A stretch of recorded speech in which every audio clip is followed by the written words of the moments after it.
Think of royal families murdering each other, we imagine madness, jealousy, insanity.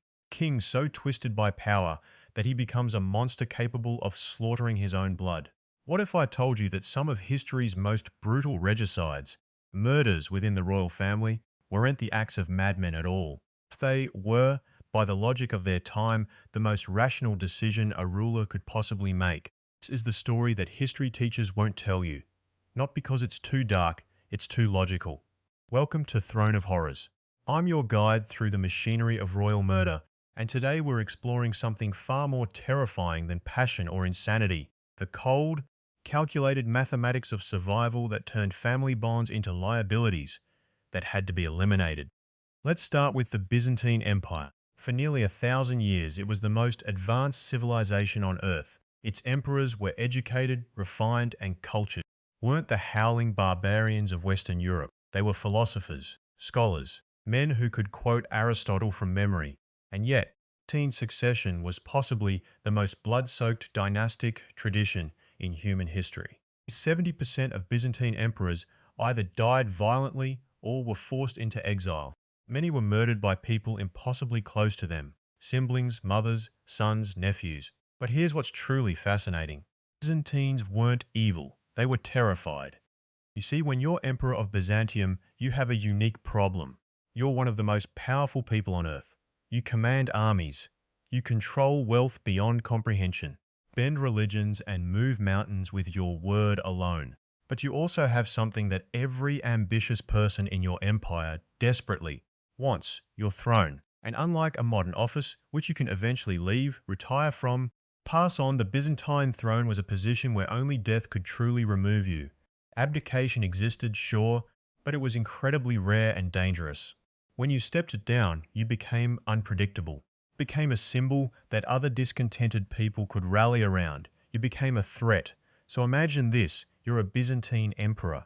Just had a son, your heir, your legacy, the person who will carry your dynasty forward. You love him probably. Many emperors genuinely did love their children. But that son is also something else entirely. He is the second most dangerous person in your empire. Why? Because he's waiting. Waiting for you to die, get weak, lose power. Every day he grows older, more capable, more surrounded by ambitious generals and nobles who think they might benefit from his rule. Mere existence is a gravitational pull for conspirators. And if he's ambitious, if he has the kind of sharp mind and hunger for power that got you throne in the first place, then the danger becomes even more acute. He might not even wait for you to die. He might decide to speed up the process. This wasn't irrational paranoia. This was observable, historical reality. Byzantine emperors had watched their brothers try to assassinate them. They'd seen their fathers toppled by their own sons. Lived in a system where power didn't distribute itself peacefully. It had to be fought for, protected, and violently defended. So the Byzantine solution was horrifying but logical: eliminate the threat before it could grow. Some emperors blinded their sons. Sounds barbaric until you realize the strategic genius behind it. A blind man cannot lead armies, cannot be seen as a legitimate alternative to the current ruler. But he's still alive. There's no blood on your hands. Well, not literally. Some emperors locked their heirs away in the imperial palace complex, surrounded by eunuchs and guards who reported directly to the emperor himself. Fined, isolated, neutered as a political threat, but still breathing. And some, when the danger seemed existential, when a son had proven his ambition, his cunning, his willingness to actually seize power, some emperors made the final choice. The murderers of history are almost always presented to us as villains, as madmen, as creatures fundamentally different from us, separated by a chasm of moral perversion. But what if some of them weren't villains at all? What if they were managers? They were solving a problem that their system had created. This is where the real horror lies, not in the murder itself, understanding that from inside the system it made perfect sense. Consider the case of Emperor Constantine VII, educated, cultured, genuine lover of art and literature, not the caricature of a tyrant, and yet he ordered the death of his own nephew because nephew was too close to the throne and too ambitious for Constantine's comfort. By modern standards, this is unconscionable. By the standards of Byzantine succession, it was pragmatism. But here's the thing that makes this even darker. Constantine VII understood what he was doing. He wasn't acting from blind instinct or psychotic break. He was making a calculated decision, probably spent sleepless nights justifying it to himself. The mathematics was simple. One death now prevented 10 deaths later. One nephew eliminated meant a generation of stability. One act of violence protected the entire empire from the chaos of civil war. The tragic part, he was probably right. We know from history what happens when Byzantine emperors don't eliminate threats efficiently. We see conspiracies, we see civil wars, we see the empire fracturing from the inside, we see thousands of deaths instead of one. So Constantine VII made his choice, and the empire survived. And it's that success that makes the whole thing so horrifying, because it proves that the system itself, not the individual pathology of any one ruler, was creating murderers out of desperate men, trying to hold together civilization. Further we dig into royal history, the more we discover this pattern. It's not unique to Byzantium. We see it in the Ottoman Empire, where sultans regularly ordered the execution of their brothers to prevent civil war. This was called fratricide for the good of the state, was official policy, not a hidden atrocity, a law. And the Ottoman sultans weren't savages.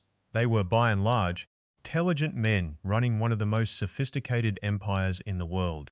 We see it in ancient Rome, where adoption could be more strategically important than biological succession. Julius Caesar's decision to adopt Octavian, to make him his heir and then have him become Augustus, wasn't sentiment, it was succession engineering. Behind that engineering was the unstated understanding that the alternative was civil war. We see it in ancient Chinese dynasties, where the concept of the mandate of heaven basically said that if you were strong enough to take the throne, you were meant to have it. Your son couldn't hold it against competitors, then he wasn't meant to have it either. So father didn't protect son. Father tested son, prepared him for violence, sometimes even expected him to be capable of taking the throne from the current holder. And if he wasn't strong enough, well, he would be killed by someone else in due course anyway. This is what makes it so much worse than madness. Madness we can dismiss. Madness we can say, that person was sick, diseased, fundamentally different from how humans should be. But this is rationality, is the logical conclusion of a system that created infinite incentives for family members to murder each other. Then we're shocked. When family members murdered each other, there's something in the human condition that recoils from this. We want to believe that rulers who murdered their families were monsters, that there was something cosmically wrong with them. If they weren't monsters, if they were just men making logical decisions within horrific circumstances, then we have to ask ourselves, what decisions would we make if we were in their position? And most of us don't like that question. An incredible resource deep diving into the psychological breaking points of rulers who face these kinds of choices, and I've put it in the description and pinned it in the comments. It goes into the internal justifications these men actually wrote about, haunting to see how rational they truly believed they were being. But let's push deeper. The story doesn't end with the Byzantines or the Ottomans. Let's look at something that might hit closer to home. Psychology of why we keep repeating this pattern. The fundamental problem that all these rulers faced is called a succession crisis. It's not unique to monarchy. It shows up anywhere that power is concentrated in a single person or a small group. Corporations have succession crises. Governments have succession crises. Criminal organizations absolutely have succession crises. And the pattern is remarkably consistent. The person in power has to choose between two impossible options. You let someone close to you grow powerful enough to eventually challenge you, in which case you're admitting to the possibility of your own deposition, or you preemptively eliminate the threat, in which case you become a murderer, possibly of someone you love. There's no clean answer, no third option, not in those systems anyway. The Roman historian Suetonius documented how Emperor Tiberius would spend his later years in increasing paranoia and isolation, watching everyone around him, suspecting everyone, acting with brutal violence against perceived threats. We read this and call him mad. But what if his system had literally made him mad? The logic of imperial succession, the math that said, this person will kill you if given the chance, eventually warped his mind into a shape, made violence the only option that felt safe. This is a subtly different question than was this person evil? The question is, did the system corrupt this person into becoming someone capable of evil? And I'd argue the answer, in many cases, is yes. Here's what we know about human psychology. We are not villains in our own stories. The worst people in history believed they were doing the right thing. They had justifications, had narratives that made sense from inside their perspective. They had logical reasons, sometimes genuinely compelling ones, for the decisions they made. Emperor Basil II, called the Bulgar Slayer, was responsible for the deaths of thousands. He was also responsible for expanding the Byzantine Empire to its greatest extent in centuries. He was brutal, yes. He ordered horrifying things. Historians continue to debate whether he was, on balance, a good ruler or a bad one, because the metrics for measurement are so tangled together. He protected his empire from dissolution through violence. Whether that was justified depends entirely on whether you believe that empires are worth protecting, whether you believe that the lives of ordinary people were genuinely better off under a single, unified rule than they would have been under fragmented, war-torn kingdoms fighting each other constantly. And maybe they were. Maybe Basil II's brutal succession management, his elimination of threats, his violent consolidation of power, genuinely did create a period of stability that allowed millions of people to live in peace. We'll never know the counterfactual. We'll never know what would have happened if he had been kinder, gentler, more merciful. Maybe the empire would have collapsed. Maybe his gentler nephew would have started a civil war that killed 10 times as many people. Maybe everything would have gone fine. The point is, Basil II couldn't know either, so he made his choice based on the logic available to him. History called him both a tyrant and one of the greatest emperors who ever lived. The real question, the one that keeps me up at night, is whether we would do any differently if we were in his position. If you genuinely believe that your nephew's ambitions would lead to the death of thousands, would you spare him? If you genuinely believed that eliminating a rival would save lives, would you hesitate? Or would you find the same justifications that every monarch found? Would you tell yourself that it was necessary, that it was tragic but unavoidable? You were a good person making impossible choices? History is full of people who made brutal choices and genuinely believed they were heroes. Should terrify us. Not because those people were uniquely evil, but because they were uniquely human. Caught in systems that rewarded violence, punished mercy. And the further down this rabbit hole we go, the more we realize something even darker. In many cases, the royal families who survived longest, who maintained power for centuries, were exactly those willing to do the brutal mathematics. The families who were too soft, too merciful, too unwilling to eliminate threats, they disappeared from history.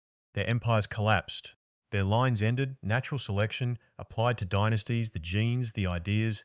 Cultures that survived were those with the strongest immune system against threats, which meant they were the ones most willing to kill family members. So evolution itself, in a sense, was breeding murderers. Systems were creating incentive structures that selected for ruthlessness.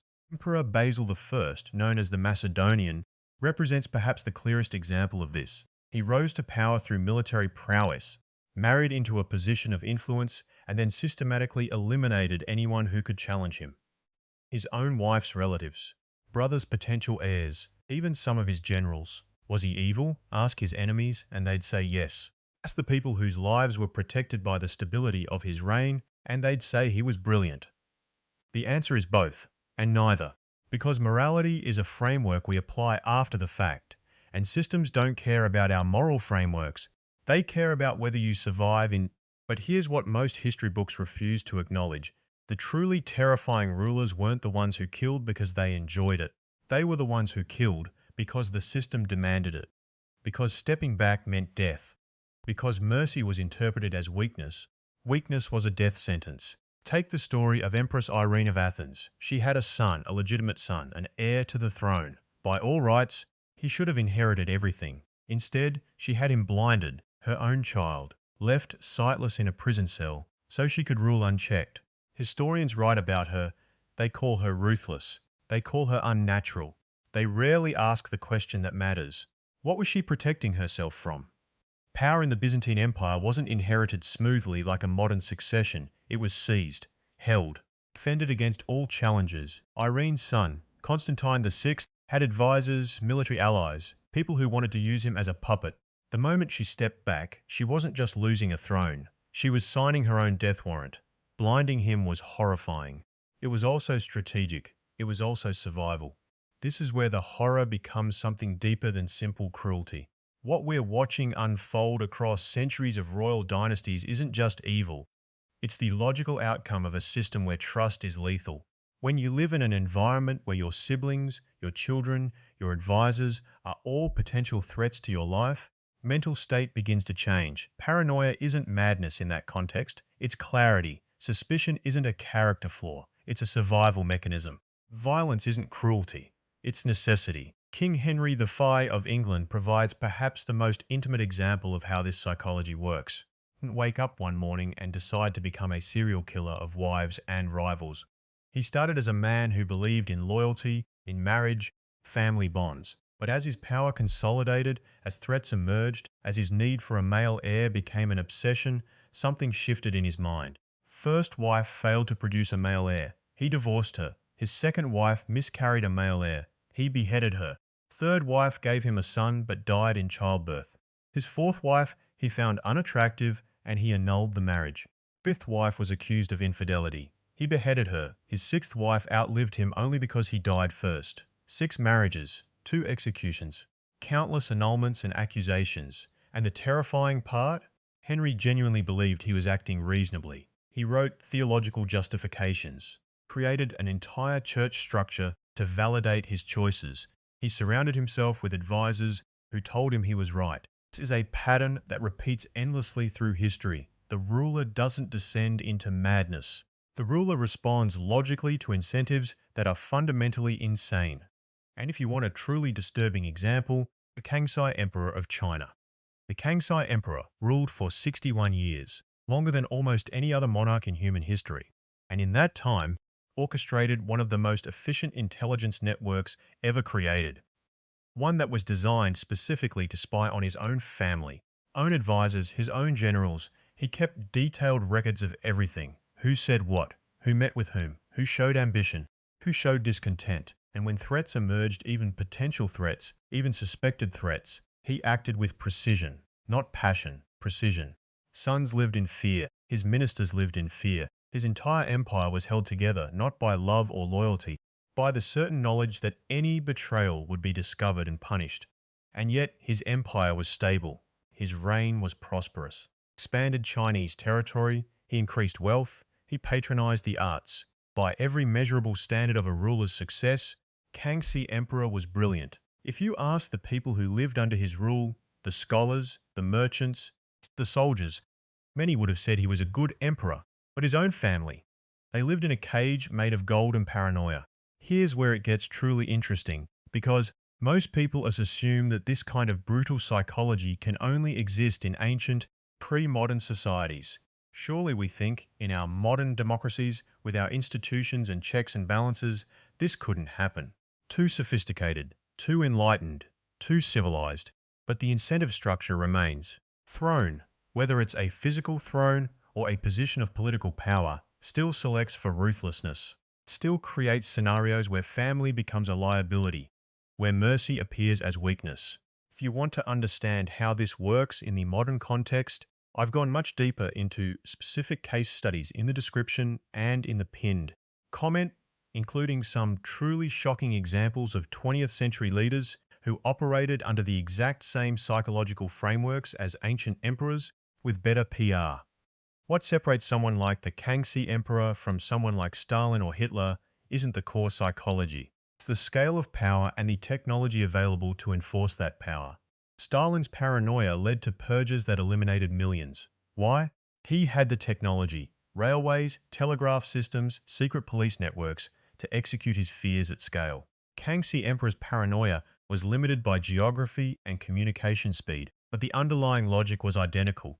Trust is a liability. Potential threats must be neutralized. The system demands ruthlessness. And the most disturbing in part? People willingly serve these systems. Millions of them. They become the executors of the ruler's paranoia, because serving the ruler is the only way to guarantee their own survival. Secret police officer who reports on his neighbor doesn't think of himself as evil. He thinks of himself as smart, prudent, realistic, just playing the game that everyone knows the rules for. The general who executes the ruler's enemies doesn't see himself as a murderer, sees himself as an instrument of stability, of order, of the survival of the state.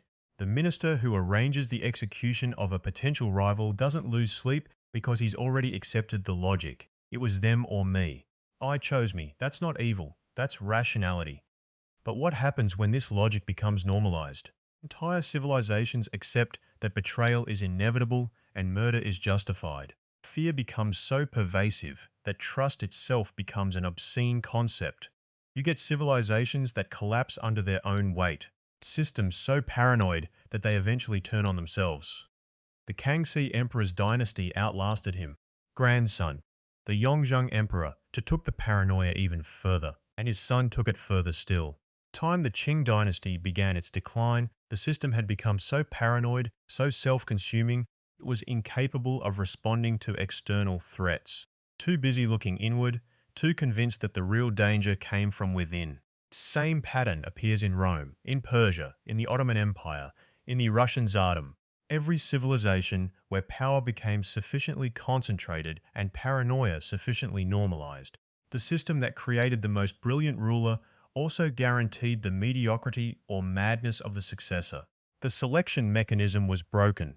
You weren't selecting for competence or virtue, you were selecting for ruthlessness and paranoia.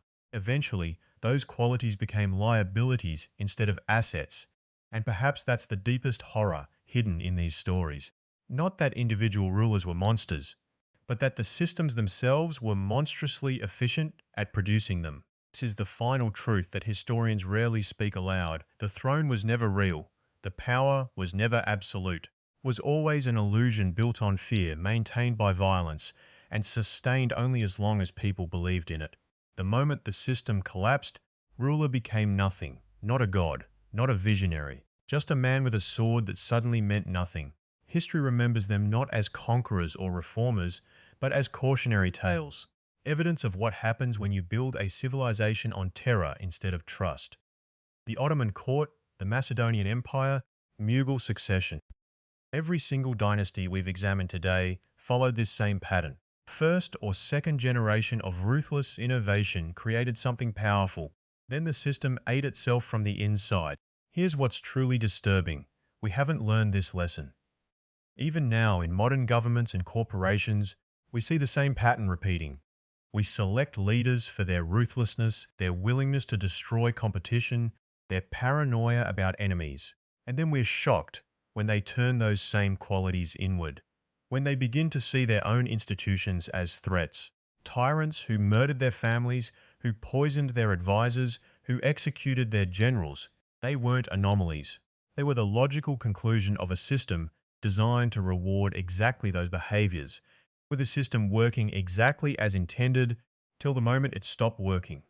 So when you look at history and see these monsters, remember, they were created, not born. The monster and the system are inseparable. Remove one and the other collapses. And that's perhaps the most horrifying truth of all. It means we have to look at ourselves, at our own systems, at what we're rewarding, who we're elevating, what behaviors we're incentivizing. If you want to go much deeper into the psychological profiles of these rulers and the specific mechanisms created them, I've put together a comprehensive resource that breaks down the paranoia patterns, the family dynamics, the exact moment each system began to collapse. You'll find it in the description and pinned in the comments. It's a deep dive for anyone serious about understanding how power corrupts the human mind. Because here's what we need to understand moving forward. History doesn't repeat itself, absolutely rhymes. And if we don't study these patterns, really study them, all their psychological complexity and systemic horror, we're doomed to recreate them. You can find much more evidence, documented case studies, expert analysis in the pinned comment and the channel description. It's time we stopped being passive observers of history and started learning its lessons actively. The throne of horrors wasn't built by monsters. It was built by systems that turned ordinary men into monsters. That distinction matters, because monsters are rare. But systems, Systems are everywhere. They're always hungry for the next candidate to sit in that empty chair. Thank you for descending into this darkness with us today. I know these stories are uncomfortable. I know they challenge the way we think about leadership and power. That discomfort is exactly where learning begins. If you found this exploration of history's hidden horrors valuable, hit that like button and subscribe to the Throne of Horrors. We upload new deep dives into the darkest corners of human history every single, and please activate that notification bell so you never miss when we uncover the next terrifying truth that textbooks tried to bury.